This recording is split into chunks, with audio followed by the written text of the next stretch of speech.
You're watching Over the Edge from Event Horizon with John Michael Godier.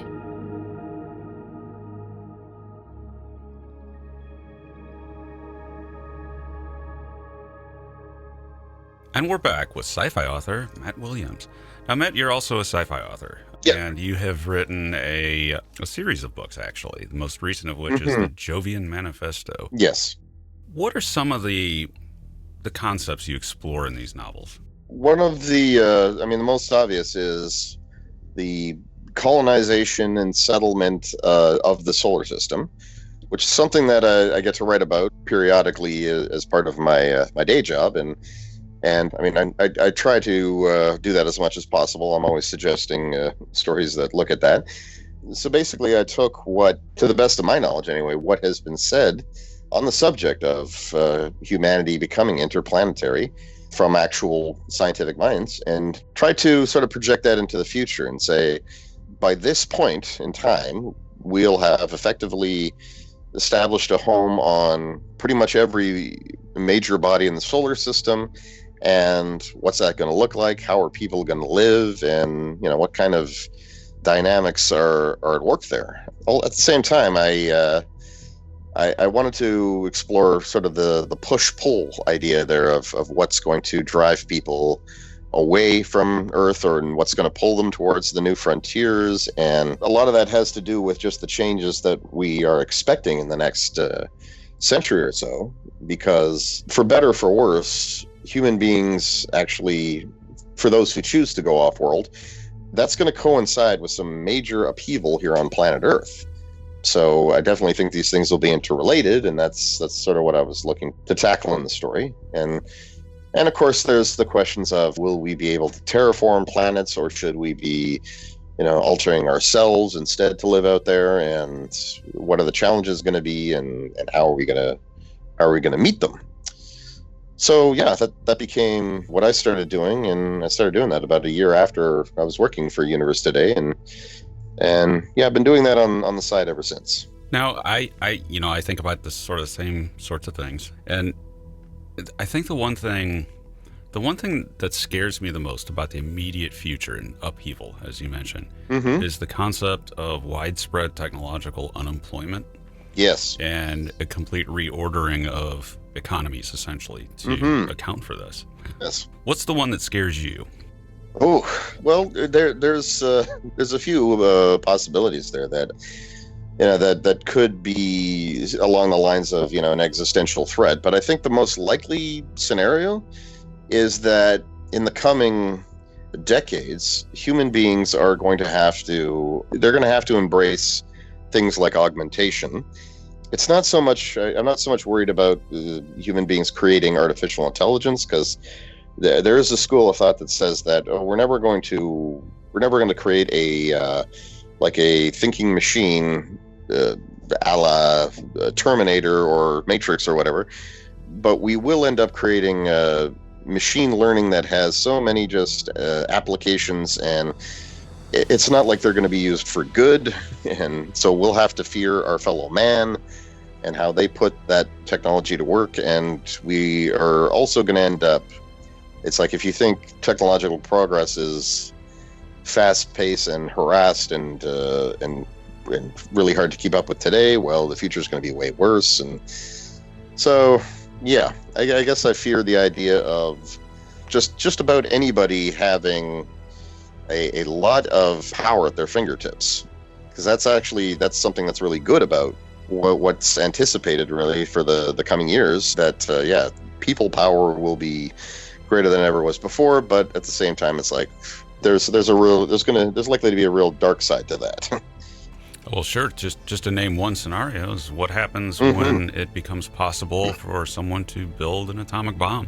Yeah. The technology is there for them to build one in their living room. What happens then? How do we control that?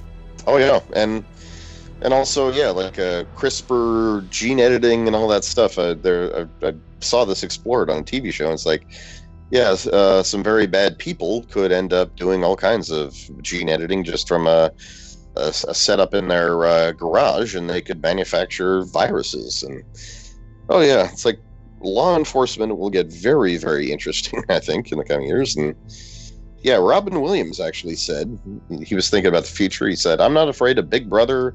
I'm afraid of Little Snitch." Yeah. And yeah, and you said that basically in the context of, don't worry, you don't need to worry about the government spying on you. You need to worry about your neighbors and strangers and all that stuff with their drones and their camera phones. And yeah, it's like they're the ones that are going to be posting all the embarrassing stuff about you on the website. And hackers who are half a world away they can hack your emails and publish your most embarrassing secrets. That's what you really need to be afraid of. And yeah, and I thought he has a point. Yeah. Well, it's true, especially someone in his position as a celebrity. It's a wide open target.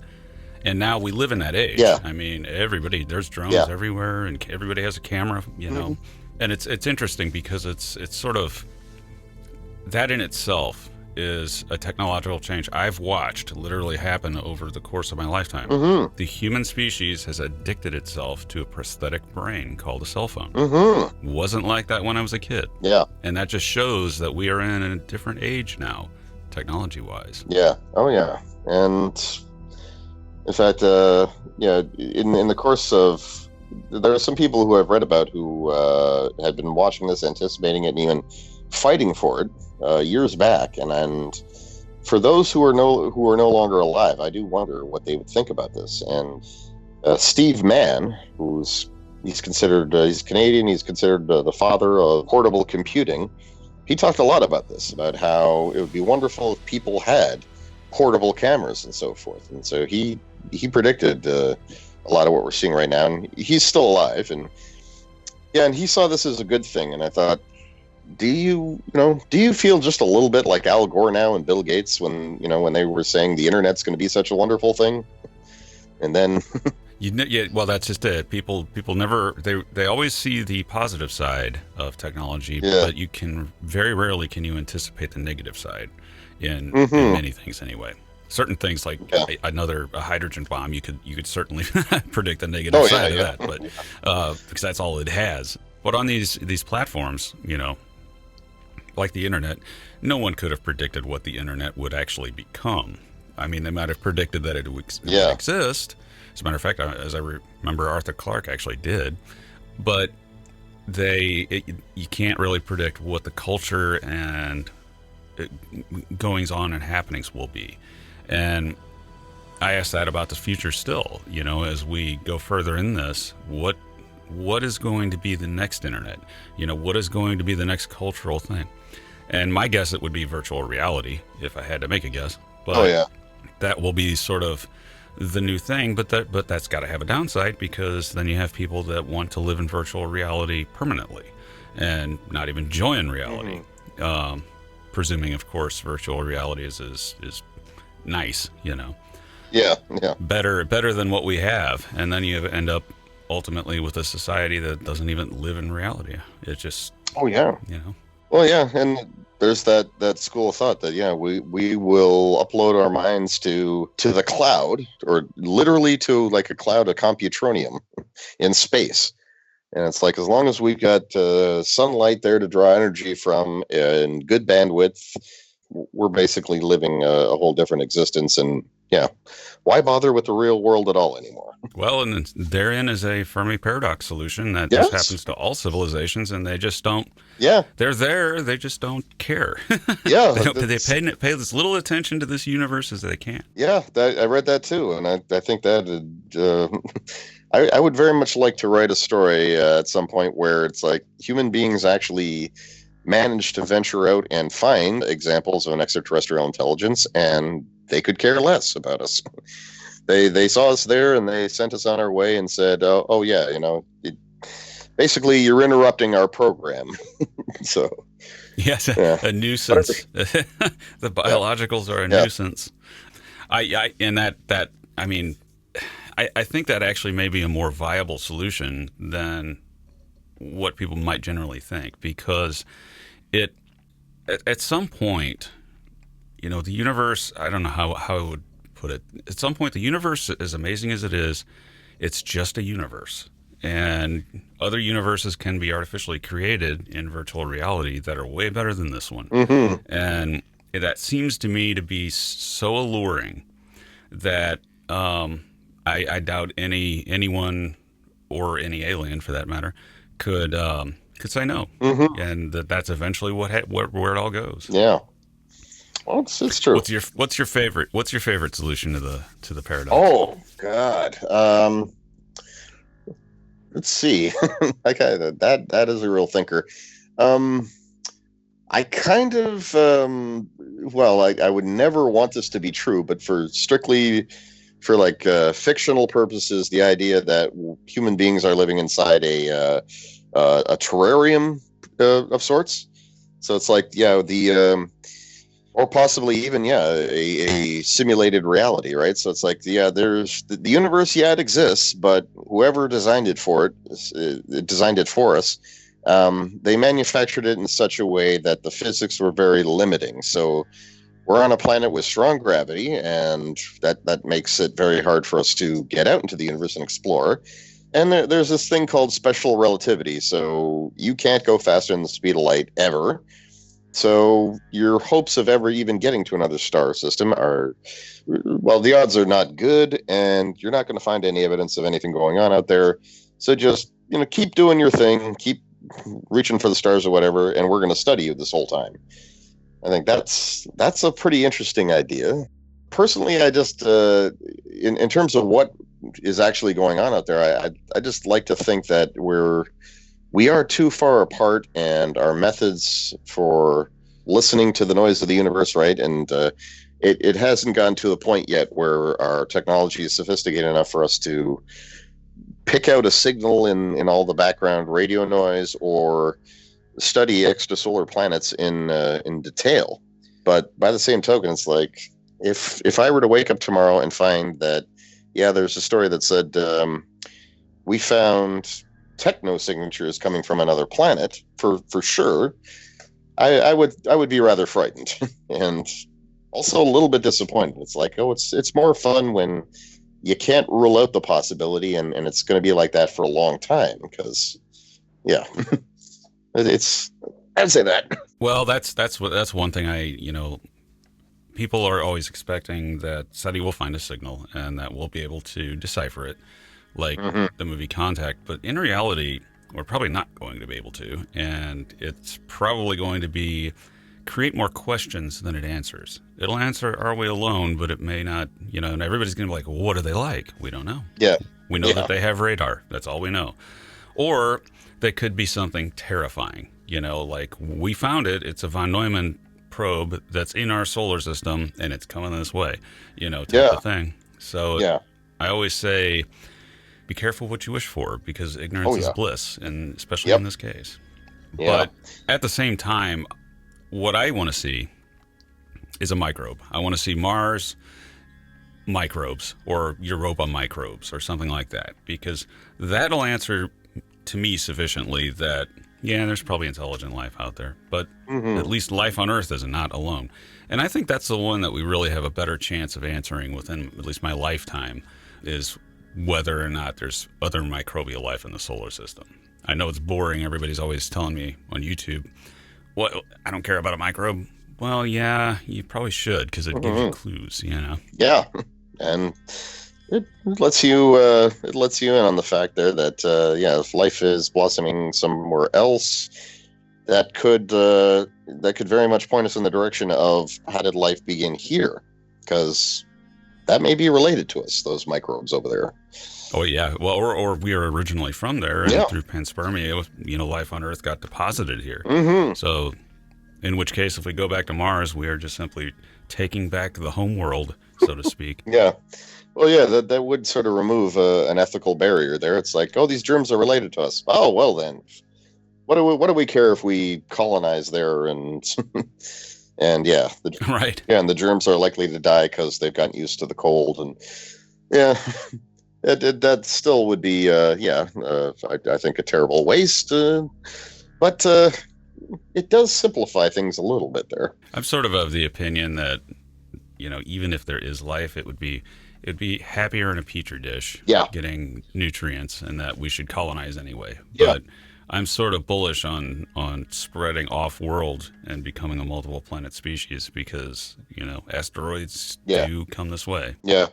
And, we can always create preserves, and I think that's actually a good idea. It's like we found microbes, Martian microbes, they're underground, and, we change the surface and we figure it's not going to affect them for a while, but eventually all the changes up here are going to affect down there. So let's put a whole bunch of them in a biome, and just so that they can stay the way they are. Yep, I think I want to write that down. Well, and then also, I guess that also answers the question of what would we do with all the unaugmented humans? We put them on a preserve. Yeah.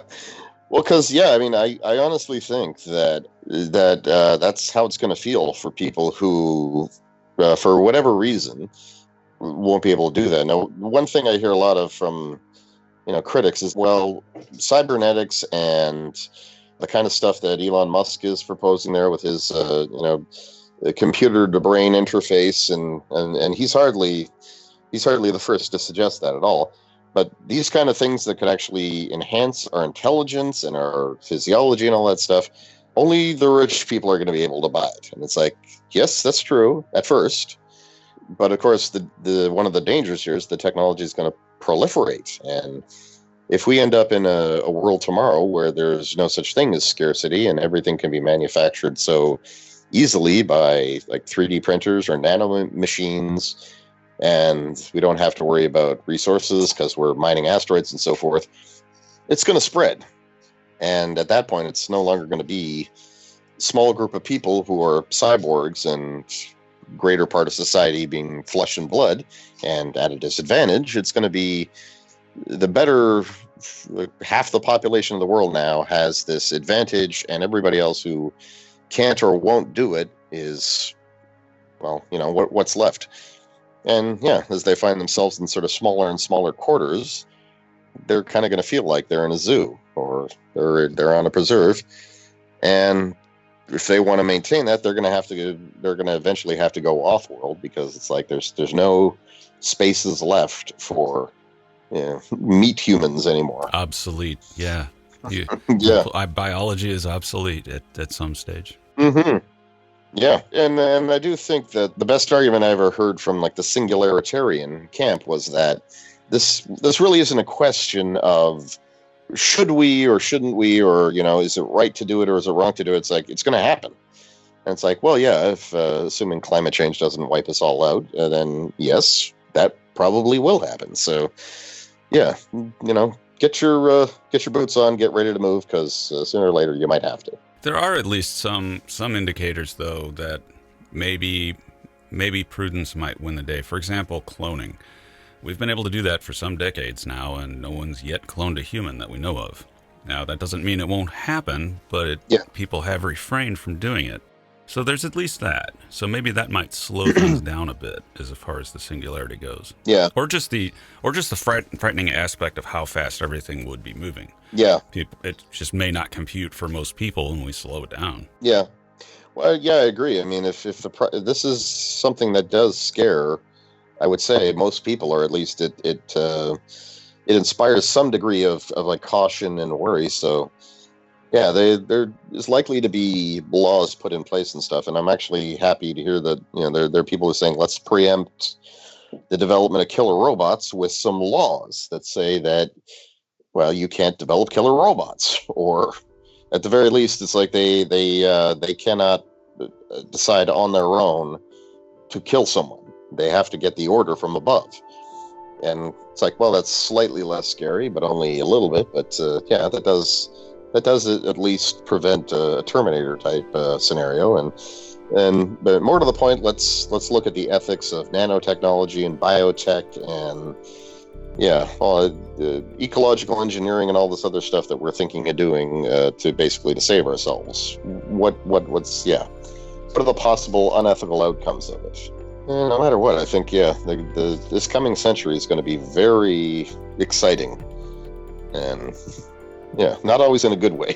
Might be the most important century of human history, really, because it may the fundamental meaning of what human is could change. And at that point, we are no longer Homo sapiens as a species. We're something new. Yep. And that's right around the corner, decades rather than centuries. So it is certainly something we are going to have to grapple with. That was a bit of material that went over the edge. A bonus clip from a full episode of Event Horizon. New episodes every Thursday, so do be sure to hit subscribe. The full episode should be on your screen right about now.